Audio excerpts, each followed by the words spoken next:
ಇವತ್ತಿಗೂ ನಿವಾರಣೆ ಆಗ್ತಾ ಇಲ್ವಲ್ಲ ಈ ಗ್ಯಾರಂಟಿಯ ಅನುಷ್ಠಾನ. ಸರ್ಕಾರ ತನ್ನ ಕಡೆಯಿಂದ ಹರಸಾಹಸ ಪಟ್ಟರು ಈ ಅನುಷ್ಠಾನದ ಪ್ರಕ್ರಿಯೆಯಲ್ಲಿ ಅಡೆತಡೆಗಳು ಹತ್ತಾರು. ಒಂದು ಹೊರಗಡೆಯಿಂದ ಬಂದ್ರೆ ಇನ್ನೊಂದು ಒಳಗಡೆಯಿಂದಾನೆ, ಇನ್ನೊಂದು ನೀಲಿ ನಕ್ಷೆಯ ಕೊರತೆಯನ್ನ ಎತ್ತಿಡಿದು ತೋರಿಸ್ತಾ ಇದೆ. ಯೋಚನಾ ರಹಿತ ಅನುಷ್ಠಾನಕ್ಕೆ ಮುಂದಾಗೋಯ್ತಾ ಸರ್ಕಾರ. ಯಾವ ಜನರ ಅನುಕೂಲಕ್ಕಾಗಿ ನೀವು ಈ ಗ್ಯಾರಂಟಿಗಳನ್ನ ತಂದಿದ್ದೀರಿ, ಆ ಅನುಕೂಲವನ್ನ ಪಡ್ಕೊಳ್ಳೋದಕ್ಕೆ ಅನಾನುಕೂಲದ ಅನುಭವ ಅನಿವಾರ್ಯವೇ? ಯಾಕೆ ಕೇಳ್ತಿದೀವಿ ಈ ಪ್ರಶ್ನೆನ? ನಮ್ಮನ್ನು ಸೇರಿಸದಂತೆ, ಅಂದ್ರೆ ಮಾಧ್ಯಮವನ್ನು ಸೇರಿಸದಂತೆ, ಜನರನ್ನ ಸೇರಿಸದಂತೆ ಸರ್ಕಾರದ ರಾಜಕೀಯ ವಿರೋಧಿಗಳನ್ನ ಒಳಪಡಿಸ್ಕೊಂಡು ಪ್ರತಿಯೊಬ್ರು ಕೇಳ್ತಿದ್ವಿ ಯಾವಾಗ ಗ್ಯಾರಂಟಿ, ಯಾವಾಗ ಗ್ಯಾರಂಟಿ. ಪಾಪ ಒತ್ತಡದಲ್ಲಿ ಸರ್ಕಾರ ಮೊದಲನೇ ಕ್ಯಾಬಿನೆಟ್ ಅಲ್ಲಿ ಮಾಡ್ತೀವಿ ಅಂದ್ರು, ಅದರಲ್ಲಿ ಅರ್ಧಂಬರ್ಧ ಮಾಡಿ ಒಂದ್ಸತಿ ಪೂರ್ಣ ಪ್ರಮಾಣದ ಕ್ಯಾಬಿನೆಟ್ ರಚನೆ ಆಗ್ತಿದ್ದಂತೆ ಗಡಿಬಿಡಿನಲ್ಲಿ ಅನುಷ್ಠಾನದ ಘೋಷಣೆನೇ ಮಾಡಿಬಿಟ್ರು.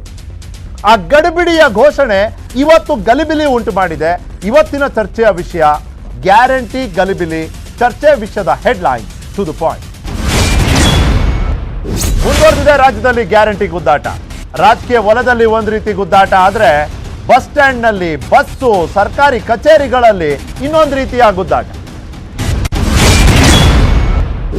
ಸಾಹಸಕ್ಕೆ ಮುಂದಾದ ಸರ್ಕಾರಕ್ಕೆ ಪ್ರತಿ ಹೆಜ್ಜೆಯಲ್ಲೂ ಸವಾಲು. ಅಕ್ಕಿಯ ಪೂರೈಕೆಯಲ್ಲಾದರೆ ಬಸ್ ಸ್ಟ್ಯಾಂಡ್ ನಲ್ಲಿ ಬಸ್ ನಿಯೋಜನೆಯ ಸವಾಲು, ಜನರ ನಿಯಂತ್ರಣದ ಸವಾಲು.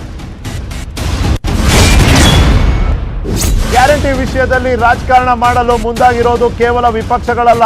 ಸರ್ಕಾರವು ಬೆಳವಣಿಗೆಯ ಲಾಭವನ್ನ ಪಡೆಯೋದಕ್ಕೆ ಸಿದ್ಧತೆ ನಡೆಸಿದೆ. ಜನರ ಅನುಕೂಲಕ್ಕಾಗಿ ಘೋಷಿಸಿರುವ ಗ್ಯಾರಂಟಿಗಳನ್ನ ಪಡೆಯುವಲ್ಲಿ ಅನಾನುಕೂಲ ಅನುಭವಿಸುವ ಅನಿವಾರ್ಯತೆಯಲ್ಲಿ ಜನ.